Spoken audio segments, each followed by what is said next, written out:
ابھی ہم لوگ جن جن باتوں کے سلسلے میں خوب احتجاج کر رہے ہیں، 2-3 الفاظ تو ہم لوگوں نے سیکھ لیا ہے۔ ایک NRC سیکھا ہے اور ایک CAB پہلے سیکھا تھا، اب CAA آ گیا ہے، اور ایک NPR سیکھ لیا ہے۔ NRC کا مطلب ہوتا ہے نیشنل رجسٹر آف سٹیزنز، یعنی ایک ایسا رجسٹر جس رجسٹر کے اندر اس ملک میں رہنے والے، اس ملک میں بسنے والے تمام لوگوں کے نام ہو اور اس کی پوری تفصیلات۔ یہ ہوا NRC کا مطلب، نیشنل رجسٹر آف سٹیزنز۔ اس ملک میں ناگرکتا حاصل کرنے والے، اس ملک میں شہریت حاصل کرنے والے لوگوں کے تمام کے تمام لوگوں کے تفصیلات اور اس کے نام ہو، وہ ہے NRC۔ ایک ہے CAA، C مطلب سٹیزنشپ امینڈمنٹ ایکٹ، سٹیزنشپ شہریت، امینڈمنٹ سنشودھن تبدیلی، ایکٹ قانون، یعنی ایک ایسا قانون جس میں شہریت کا سنشودھن، ناگرکتا کا سنشودھن، شہریت کی ترمیم ہو۔ امینڈمنٹ کہا جاتا ہے کہ آپ کسی اور ملک میں رہنے والے ہیں لیکن ہندوستان کے اندر آ کر کے آپ نے 6 سال کی زندگی گزار لی اور آپ نے یہاں کی حکومت کو درخواست کیا کہ ہمیں یہاں کی ناگرکتا دی جائے، یہاں کی شہریت دی جائے، تو یہ آپ کی جو ناگرکتا ہے، جو آپ کی شہریت ہے، اس میں چینجنگ ہو گئی، اس کی تبدیلی ہو گئی، اس کا قانون۔ اور ایک نام اور آپ سن رہے ہوں گے، ایک لفظ NPR، نیشنل پاپولیشن رجسٹر، ایسا رجسٹر جس کے اندر آبادی کا اندراج ہو۔ اور جن گننا ہم سنتے ہی ہیں، جن گننا ہم سنتے ہی ہیں کہ ہر 10 سال پر جن گننا ہوتا ہے، لیکن جب حکومت وقت شرارت پر اتر جائے تو پھر اس کے سامنے کوئی قانون نہیں رہتا ہے۔ ایک بہت پرانا فقرہ مقولہ ہم لوگ سنتے رہتے ہیں کہ چور کے سامنے تالا اور بیمان کے آگے کے بالا کوئی کام نہیں دیتا ہے۔ آپ 50 کے بالا دکھا دیجئے، وہ بیمان ہے، آپ کی زمین وہ بیمانی کر کے ہڑپ کیے ہوا ہے، آپ کے بالا دکھا بھی دیجئے، کیا وہ آپ کی زمین چھوڑ دے گا؟ ارے چھوڑے گا کہ نہیں چھوڑے گا؟ نہیں چھوڑے گا۔ اور کتنوں موٹا تالا لگا دیجئے، چور آ کر کے اس کو توڑ ہی دے گا۔ تو چور کے سامنے تالا اور بیمان کے آگے کے بالا وہ کچھ بھی کام نہیں دیتا ہے۔ یہ CAA وہی ہے، یہ وہی زبردستی کا قانون ہے، کالا قانون اس کو کہا گیا۔ اب چلیے، اس وقت جب یہ ملک آزاد ہوا تو ملک آزاد ہونے سے پہلے ہی اس ملک کے اندر حکومت چلانے کے لیے قانون کی ترتیب دی جا رہی تھی پہلے سے ہی۔ یہ ملک کیسے چلے گا؟ جمہوری نظام ہوگا یا نہیں؟ تو یہ فیصلہ سامنے آیا کہ ملک آزاد ہونے کے بعد یہاں کا جو سسٹم ہوگا وہ جمہوری ہوگا، یہ ملک جمہوری ہوگا، اور جمہوریت کی بنیاد پر یہ ملک چلایا جائے گا۔ تو قانون بھی، سمویدھان بھی اسی جمہوریت کے اعتبار سے ترتیب دیا جانے لگا۔ ڈاکٹر بھیم راؤ امبیڈکر کی نگرانی میں اور بھی کئی حضرات اس کے اندر شامل تھے، سب نے مل کر اس ملک کو چلانے کا ایک سمویدھان مرتب کیا گیا، ایک قانون بنایا گیا، جس قانون کا نام ہم بولتے ہیں آئین ہند۔ ہندوستان کا قانون، ہندوستان کا سمویدھان۔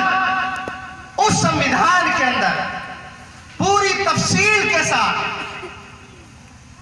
دفعہ 14، 15، 19، 21، آرٹیکل 14، 15، 19، 21، ان سب میں پوری تفصیل ہے کہ یہ ملک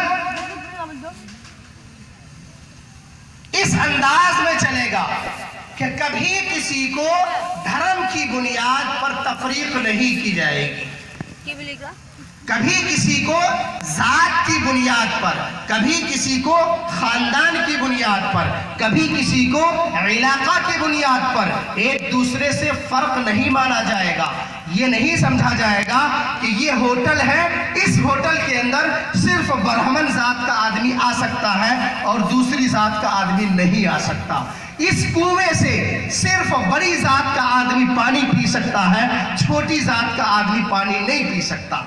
کوئی اس طرح کا قانون نہیں رہے گا، کوئی تفریق نہیں رہے گی۔ منوواد کے اندر جو پہلے چلا کرتا تھا، برہمنوں نے جو سسٹم چلایا تھا کہ اس گھاٹ سے دلت پانی نہیں پی سکتے ہیں، اس گھاٹ سے چھوٹی ذات کے لوگ، پچھڑی ذات کے لوگ، اتیانت پچھڑی ذات کے لوگ پانی نہیں پی سکتے ہیں، اس گھاٹ پر نہیں آ سکتے، اس تالاب میں نہیں آ سکتے، دلت نہیں آ سکتا، مسلمان نہیں آ سکتا۔ اس طرح کے ساری تفریق کو ختم کر دیا گیا کہ کسی پبلک مقام پر ایسی جگہ جیسے ریلوے اسٹیشن، ہوائی جہاز کے لیے جو ایئرپورٹ ہوتا ہے، ایئرپورٹ کے اندر بس رکنے کے لیے جو بس اسٹینڈ ہوتا ہے، یا پھر کوئی چوک چوراہا، یا کوئی ہوٹل، یا کوئی مقام، کوئی مندر، کوئی مسجد، کوئی کنواں، کوئی تالاب، کسی بھی جگہ پر ذات کی بنیاد پر تفریق نہیں کی جائے گی۔ اسی طرح مذہب کی بنیاد پر تفریق نہیں کی جائے گی۔ اور یہ بھی تفصیل ہے اس کے اندر کہ کبھی کوئی ایسا قانون نہیں لایا جائے گا جو قانون ذات کی بنیاد پر ہو کہ یہ اس ذات کا ہے، یہ اس ذات کا۔